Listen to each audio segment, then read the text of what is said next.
Good morning, Crossroads Church. We're in week 4 of the My Dysfunctional Family series. This morning, Pastor Ronnie is going to be preaching on reconciliation. To restore relationships. Which is why this morning I want to talk to you about faith over feelings.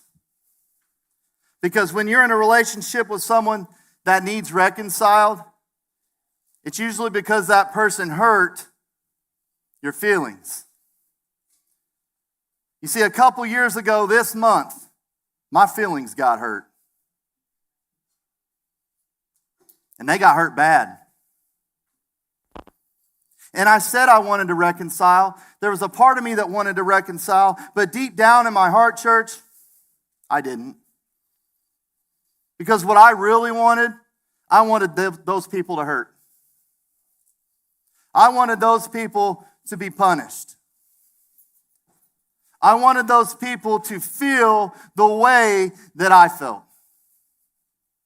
You ever been there before? I wanted vengeance. And I felt that way because what I wanted to do is exactly what my feelings were telling me to do. And the problem with that is, church, what your feelings want is not always what God wants. The Bible tells us that vengeance belongs to the Lord. And what God wanted was my faith over my feelings. You see, in Proverbs chapter 3, it tells us, trust in the Lord with all your heart and do not lean on your own understanding. In all your ways acknowledge Him, and He will make straight your paths. And that's because in Jeremiah chapter 17, it says that our hearts are deceitful above all things, and that our hearts are desperately sick. Who can even understand it? And what I've learned is if you operate off of your feelings can fail you. There's a handful of us in this church that are doing the 30-day shred. We're reading the entire Bible in 30 days. And this week during our read, we read that God prepared a land flowing with milk and honey for the Israelites.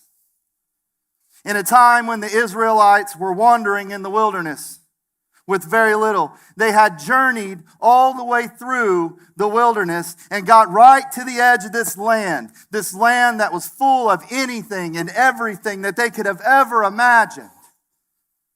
And God said, all you have to do is take it. It's yours. So Moses sends out 12 men to scout this land. And the men come back with the report that the land was inhabited by people bigger than them, by people stronger than them. And only 2 of the 12 men said, we can still take the land because God is with us.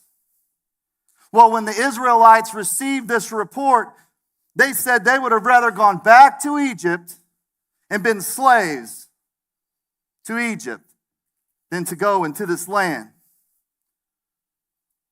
You see, the Israelites were listening to their feelings instead of having faith in what God had already promised them. Because of that, they lose the promised land. And God sends them back out into the wilderness. And that looks a lot like how reconciliation can be in our lives. It may look bigger than you. It may seem impossible to you. And if we continue to listen to our own feelings, the relationship that God wants us to have, the relationship that God wants us to restore, can remain lost and in the wilderness. You see, over the last 4 weeks, I've heard stories of families and relationships that have gone unreconciled for years, even decades.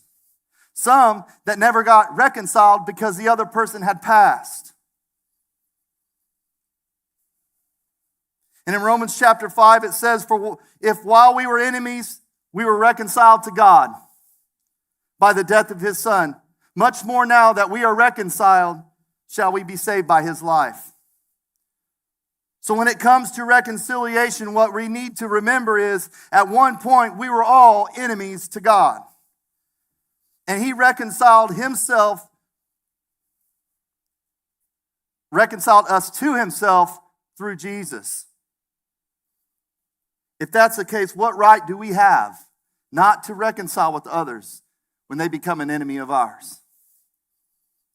And what witness is it to others when we claim to be followers of Jesus and live a life full of unreconciled relationships?